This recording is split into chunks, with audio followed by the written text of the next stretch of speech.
बर' हारिनि मोनथाय आरो रैखाथिखौ लानानै फिन गोदान दिल्लीयाव सावरायहैदों बर' हारिनि गुबुन गुबुन आफादनि दैदेनगिरिफ्रा।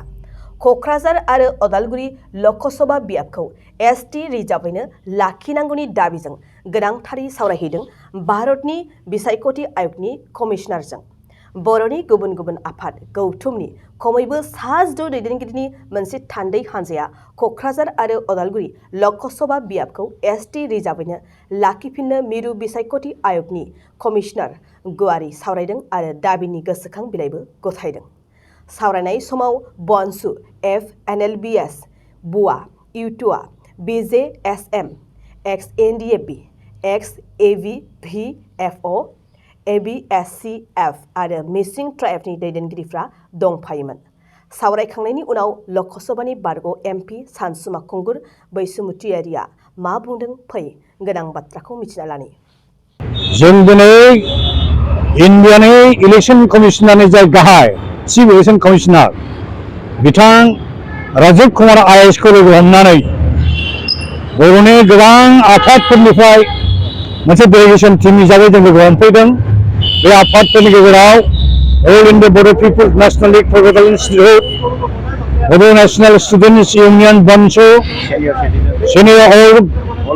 अल बर' सिनियर सिटिजेन फराम, बर' राइटार एकाडेमि आरो गोदोनि बड'लेण्ड सोमावसारनाय समाव भलुन्टियार हिसाबै खामानि मावग्रा बिथांमोननि आफाद आरो United tribal organisation of Assam आरो NDB VN बर' ग्रुपनिफ्राय टटेल आरो गुवाहाटीनिफ्राय सनितपुर जिल्लानिफ्राय सासे मिसिं लिडार फैदों, सासे बर' लिडार फैदों, गासै जों 16 जन टीमनि मोनसे डेलिगेशन जों फैदों।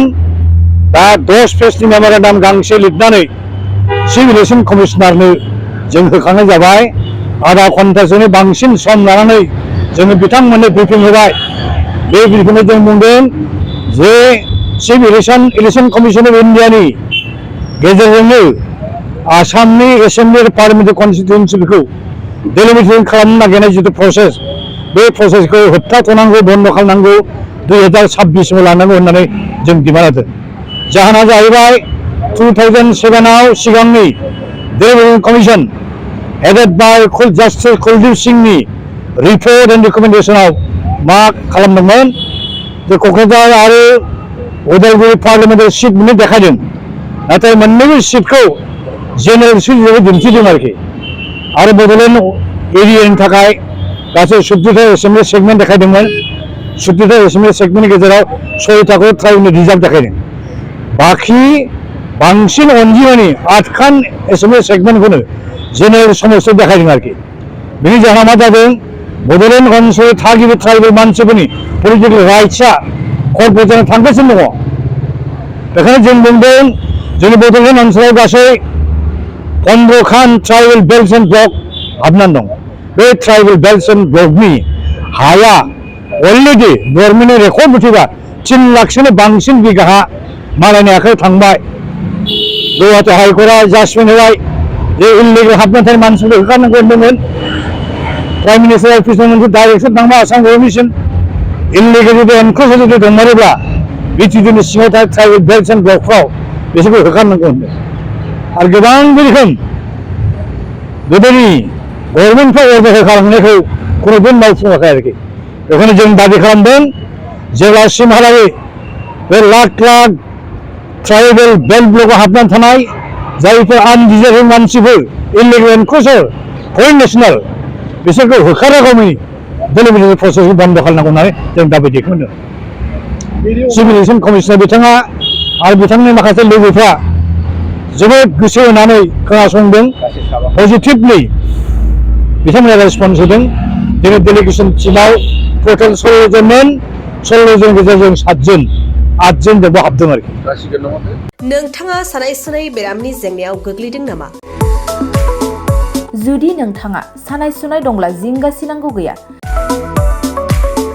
चिरां जिल्लानि बेंटल गेट साफागुरियाव दायो SI निउर' थेरापि सेन्टार दंसै। बे थेरापि सेन्टाराव नोंथाङा गोरलैयैनो देहानि सानाय सुनायखौ फाहामथाय लानो हागोन। बे आथिं सानायानो जाग्रोदों, ओमफ्राय जानाया एसे सिगांनिफ्रायनो जाखादों ओमफ्राय बिदिनो गुबुन गुबुन मुलि जाबाबायदों ओमफ्राय हामाखै दिनैनि ट्रिटमेन्टआ आङो एसे मोजां मोनसिनबाय जेरै सिं सानाय आफादावरि सानाय मोदोम जरा सानाय आइजोफोरनि जेंना खर' सानाय बायदि बेरामखौ फाहामनाय जायो लोगोसेयैनो बे सेन्टाराव थानानै फाहामथाय लानो हानायनिबो सुबिदा खालामदों नोंथांमोनहा ASI निउर'थेरापि सेन्टाराव फाहामथाय लानो गोसो दंब्ला नैबे मबाइल नम्बर 7620160459 नङाब्ला 9476 977 956 आव थोंजों सुलाद लानो हागोन